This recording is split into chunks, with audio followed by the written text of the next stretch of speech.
প্ৰথমবাৰৰ কাৰণে আহিছোঁ। জুবিন বিহীন আজি জন্মদিনটো সকলোৱে পালন কৰিছে, ইয়াত সকলো ৰাইজৰ সমাজত কৰিছে। প্ৰতিবাৰে জুবিন গাৰ্গে অসমৰ সংগীত জগতলৈ এটা নতুন ধাৰা আনি অসমৰ মানুহৰ মনত সকলোৰে হৃদয়ত নৱপ্ৰজন্মই কওক বয়সস্থ মানুহে কওক এক স্থান দখল কৰিছে।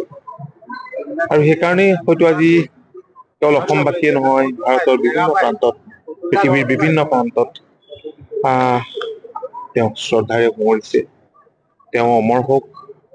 আজি তেওঁৰ জন্মদিনটোত ভগৱানৰ ওচৰত প্ৰাৰ্থনা জনাইছো, তেওঁৰ আত্মাই চিৰশান্তি লাভ কৰক। জুবিন কেৱল এগৰাকী সংগীতজ্ঞ বা অভিনেতাই নাছিল, তেওঁ আছিল মানৱতাবাদী দৰ্শন। মোক যুগে যুগে অসমবাসীয়ে শ্ৰদ্ধাৰে সুঁৱৰিব। তেওঁৰ মৃত্যু আমাৰ কাৰণে এক অপূৰণীয় ক্ষতি। কেতিয়া পূৰণ কৰিব পাৰিম অসমীয়া আমি নাজানো। আৰু সেইকাৰণে অসম গণ পৰিষদ দলে আজিৰ দিনটো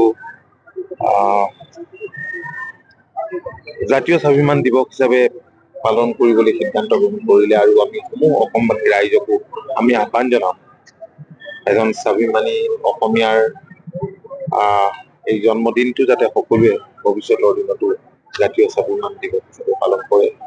আজি অসম গণ পৰিষদ দলে ৰক্তদান কাৰ্যসূচী লৈছে, চৰকাৰেও লৈছে, ভাৰতীয় জনতা পাৰ্টীও লৈছে। সকলোৰে মিলিত প্ৰচেষ্টাত ৰাজ্যখনৰ প্ৰান্তে প্ৰান্তে ৰক্তদান দিয়া কাৰ্যসূচী আমাৰ যুৱ ছাত্ৰসকলে বিশেষভাৱে অংশ লৈছে। সকলোতে হৈছে। ঠিক তেনেকে গছ পুলি বৃক্ষৰোপণ যি ভাল পাইছিল তেওঁ, এইখিনি সকলোৱে আদৰ্শ হিচাপে এইখিনি কৰিব। চৰকাৰে বহুকেইটা কাৰ্যসূচী লৈছে, কিন্তু আপোনালোকে কাৰ্যালয়ত কিবা ৰাখিব নেকি? জুবিনৰ কিবা কোঠালি বা জুবিনৰ কাৰণে বিশেষ আমি বহুতখিনিয়ে পৰিকল্পনা কৰিছো। আজি নিউজত আৰু নকওঁ এইবিলাক কথা।